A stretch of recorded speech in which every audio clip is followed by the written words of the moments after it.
Kalau dah terlalu susah hidupnya, memang orang akan lupa pada Allah. Sebab itu pendakwah-pendakwah agama lain masuk ke kelompok-kelompok orang-orang susah. Termasuk di kelompok-kelompok pedalaman, di kelompok-kelompok orang-orang asli, di kelompok-kelompok orang-orang miskin. Bawa makanan. Bawa baju bekas, baju-baju yang dah terpakai, bawa benda-benda yang kita katakan menjadi keperluan asas mereka. Akhirnya mereka bukan saja dapat makanan, tapi mengubah akidah. Kerana kefakiran boleh mendekatkan kepada kefakiran, kekafiran. Dekat-dekat je perkataannya. Maka hari ini kalau kita melihat kawasan-kawasan pedalaman yang diteroki oleh orang-orang yang kita kata orang Kristian dan sebagainya, termasuklah kelompok orang-orang asli kita. Ya, yang ada di pinggir-pinggir kampung, kita katakan kalau tidak ditangani sepenuhnya, ada yang kampung ada 60 buah rumah, 70 buah rumah, asalnya semua Islam, akhirnya bila diabaikan tinggal lagi 2 rumah, 3 rumah yang Islam. Sebab itu saya ucap tahniah besar kepada Yadim yang berusaha untuk menghasilkan, melatih da'i-da'i daripada orang asli.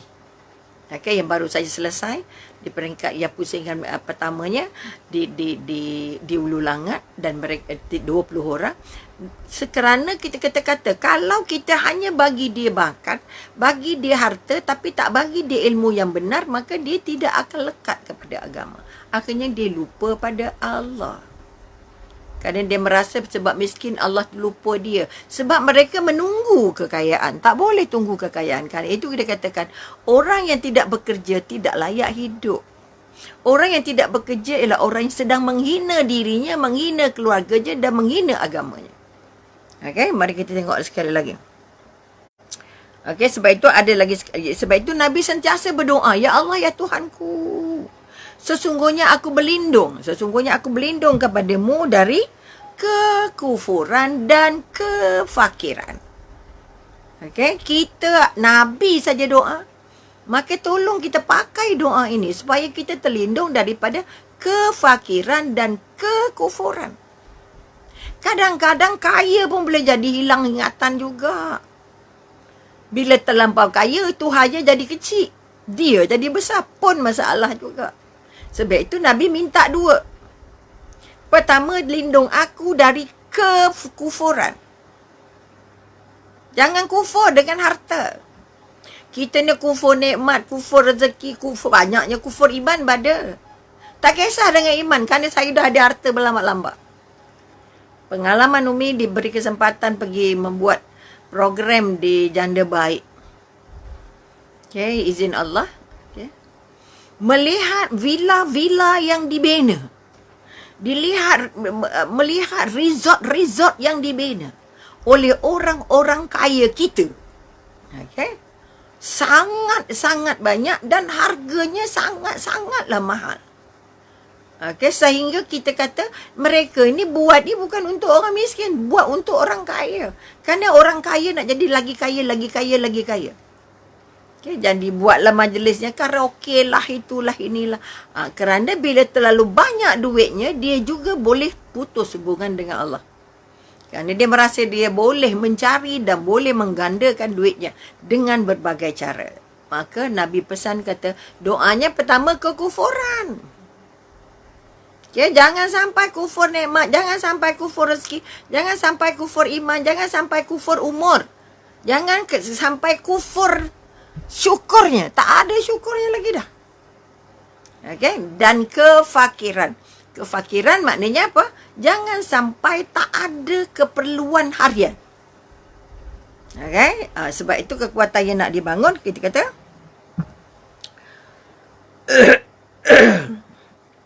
yang perlu ada paling sikit mengurus harta, pastikan pertama kita ada harta yang boleh diguna untuk keperluan sendiri, keperluan keluarga sendiri. Okey, itu dia antara paling minimum untuk kita, supaya apa? Kerana Allah ataupun agama kita tidak menggalakkan untuk kita meminta-minta dan mengharap-harap pada orang lain, pada manusia. Maka kalau dia orang fakir, kalau dia orang miskin, tapi hubungan dengan Allahnya kental, maka dia akan dibantu oleh Allah. Sebab itu kita katakan, dan barang siapa merasa cukup. Ini kita ni masalahnya, tak jumpa rasa cukup. Yang ada ya tak cukup-cukup. Okey, kita ni selalu rasa tak cukup-cukup. Itu masalah kita. Maka Allah kata, Al-Hadis kata, dan barang siapa merasa cukup dengan apa yang Allah bagi pada dia, okey, yang Allah berikan, maka Allah akan mencukupkan. Bermakna sebab itu ada syukur, ada kufur. Kalau kamu syukur, aku tambah. Kalau kamu kufur, aku tarik. Syukur dan kufur itu. Kufur tu artinya tidak berterima kasih dengan Allah. Syukur itu berterima kasih. Bila kamu terima kasih, ditambah Allah. Bila tidak berterima kasih, maka Allah akan tarik. Maka kerana itu sekali lagi, walaupun kita ditakdirkan miskin. Umi syukur Alhamdulillah. Okay. Syukur Alhamdulillah lahir dalam keluarga miskin. Okay. Miskin, apa kan nak kata, kalau sekarang dipanggil asnaf. Okay. Miskin dah lah susah, dah tak ada benda-benda. Okay. Kerana berasa pengalaman jadi orang susah ini, membuat kita tidak terlalu khairah untuk, nak jadi itu, jadi ini, jadi itu, jadi ini. Itu mungkin juga pada setengah, pada ahli ekonomi, pada orang peniaga. Itulah tak kaya-kaya. Itulah tak banyak harta. Itulah tak banyak gelang, tak banyak cincin. Jangan. Sebab itu Allah latih kita jadi tak ada dulu. Sampai berusaha cukup untuk pakai. Tapi tidak pernah meninggalkan Allah. Jadi tolong. Pertama, kalau miskin, jangan minta-minta. Minta hanya pada Allah. Itu kalau dia miskin dan beriman. Dia miskin tapi rapat dengan Allah. Sebab itu pengikut-pengikut Rasulullah semua datangnya daripada abdi-abdi. Semua datang daripada orang-orang kelas bawah. Okay? Maknanya kalau orang kafir Quraisy yang peringkat tinggi kata apa, tengok pengikut dia semua orang-orang merhain ni. Semua orang-orang tak ada nilai dekat dia mata masyarakat ni yang jadi pengikutnya. Wah, apa kami nak ikut? Kami ni pembesar. Kami ni orang hebat. Kami ni penentu keputusan. Kami ni pentakbir, kata orang kafir Quraisy. Okay, sebab itu sekali lagi, kalau kita ditakdirkan kaya, okay, dengan usaha yang betul, dengan betul, baik, benar dan dibelanjakan dengan cara yang baik, itulah yang terbaik.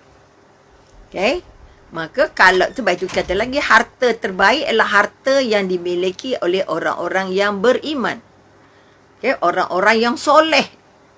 Okay, bukan orang-orang yang toleh, orang-orang yang soleh. Maka kita katakan, kalau kita rasa cukup, Allah bagi cukup. Betul? Kalau rasa tak cukup, maka nak mengurus harta kita, pertama uruslah harta kita yang ada ni. Apa yang ada dulu. Okay? Jangan sibuk hanya nak menambah. Yang ada tak dapat diurus dengan baik.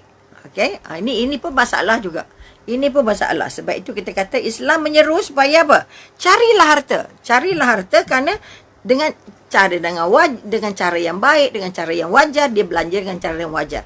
Kerana apa? Allah tidak mahu manusia ini bergantung pada manusia. Tidak mahu tadah tangan dengan manusia. Allah hanya nak suruh kalau kamu miskin, kalau kamu susah, tolong tadah tangan dengan Allah.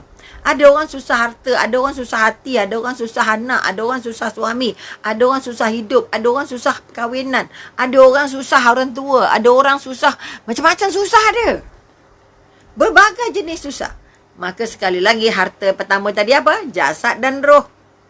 Jasad yang roh ini tidak ada nilainya kalau tidak ada imannya, tidak ada Islamnya, tidak ada ihsannya.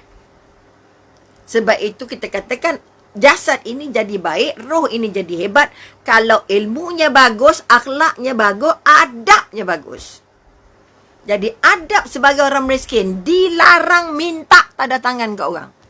Tapi kita lah susah sikit je tolonglah. Sebab kita kekuatan iman kita, hubungan dengan Allah tu tak jelas. Kita boleh minta kalau dah sampai terdesak sangat. Tapi selagi, sebab itu Mi dia ajar dari kecil lah. Sebab orang miskin kan, Mak Mi memang bukanlah warak sangat. Pantang pergi rumah orang. Jangan pergi rumah orang. Kita orang miskin. Nanti hilang barang orang, dia kata kita ambil. Ataupun dah orang tu nak makan, nanti dia kita kata mengendin. Orang Perak kata ada perkataan mengendin.